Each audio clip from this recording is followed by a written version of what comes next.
আসসালামু আলাইকুম রহমতুল্লাহ ওবরকাতু। তো আপনারা স্ক্রিনে যে ভিডিওটাকে দেখতে পাচ্ছেন সেটা বর্তমানে আর কি সোশ্যাল মিডিয়ায় খুব ভাইরাল একটা টপিক, যেটা দেখে সারা বিশ্বের মানুষ চমকে উঠতেছে।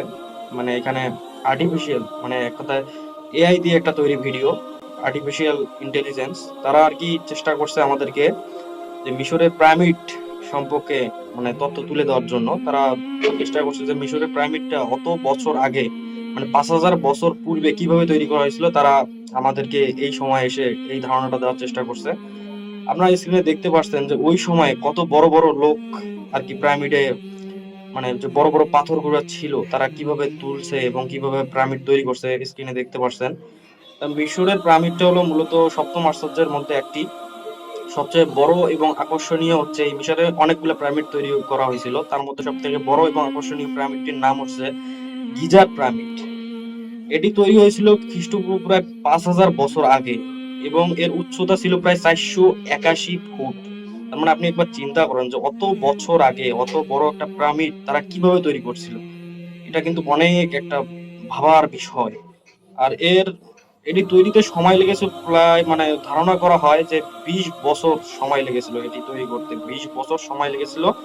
এবং এটি তৈরি করতে প্রায় আনুমানিক মানে এক কথায় আনুমানিক শ্রমিক লেগেছিল 1 লাখের মতো। 1 লাখের মতো আনুমানিক শ্রমিক লেগেছিল। আর এর যে পাথরের ওজন গুলো ছিল, মানে সর্বনিম্ন 3 টন থেকে 60 টন ওজনের একটা করে পাথর ছিল। আর বর্তমান সময়ে মানে আগে যে পিরামিডটি ছিল, যেটা আমি বললাম যে গিজার পিরামিড, এর ওজন মানে ধরা হয় আনুমানিক মানে 57,50,000 টন, 57,50,000 টন। আর বর্তমানে যে সর্বোচ্চ মানে ভবন বুর্জ খলিফা যেটাকে বলে, ওর ওজন হলো 5 লাখ টন।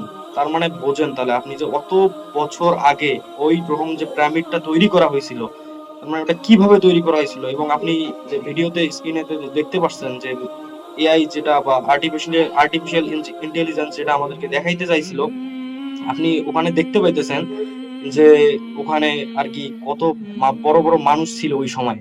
যে আল্লাহ জানুক এটা সত্য কি না, বা এটা আদেও সত্য কিনা সেটা আল্লাহ ভালো জানে। কিন্তু এটা কিন্তু একটা ভাবার বিষয় যে আমরা যেমন বর্তমানে যে ভবনগুলো তৈরি করতেছি, এই ভবনগুলো আমরা বড় বড় জিনিস উঠাইতে বা ইয়ে করতে আমরা ক্রেনের সাহায্য নিই। হ্যাঁ, ক্রেনের সাহায্য নিয়ে আমরা বড় জিনিস উপরে উঠাই বা নিচে নামাই, এইভাবে আমরা কাজ করতেছি। কিন্তু তখন তো অত আধুনিক প্রযুক্তি ছিল কি না এটা তো আমরা জানি না।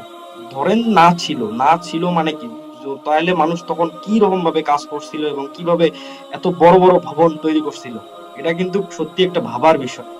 তাহলে ওই সময় এত বড় বড় লোকজন যদি ছিল তাহলে কি একটা অবস্থা, আপনি একবার চিন্তা করে দেখেন। আর আমরা তো জানতেই পারতেছি যে শেষ জামানার সব থেকে বড় ফিতনা হবে দাজ্জাল। তাহলে দাজ্জালের সময় আমাদের ইমান কিভাবে টিকে রাখবো আমরা, এটা একটা অনেক বড় চিন্তার ব্যাপার। তো আল্লাহ আমাদের সবাইকে হেদায়েত দিক এবং এইসব বিষয়ে আমাদেরকে জানার তৌফিক দান করুক।